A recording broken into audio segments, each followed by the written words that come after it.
How to collaborate on Instagram. Hi everybody, welcome back to our channel. So in today's video I'll guide you on how you can collaborate on Instagram, so make sure to watch the video till the end. In order to collaborate on Instagram, all you have to do is first of all just launch the Instagram application. Now this feature may or may not be available, there is no telling about anything and it's just uncertainty. So first of all, after you open up an Instagram, open up the post page, select the photo that you would like to collaborate with. Once you select a photo, just tap the arrow icon here, and then once you've selected a specific photo of your size like this, all you have to do is just tap the arrow button again. Now what you need to do is just tap the tag people option. Most likely if you have the invite collaborator feature enabled, you'll likely find the option called invite collaborator over here.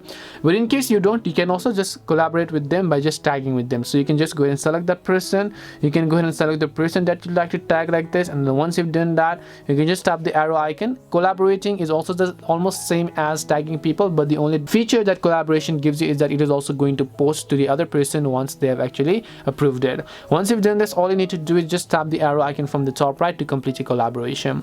This is it on how you can collaborate on Instagram. Hope this video was helpful to you guys, and if it did help you, make sure to leave a like and subscribe to the channel. If you have any questions, feel free to leave them down. Thank you for watching and see you in the next video.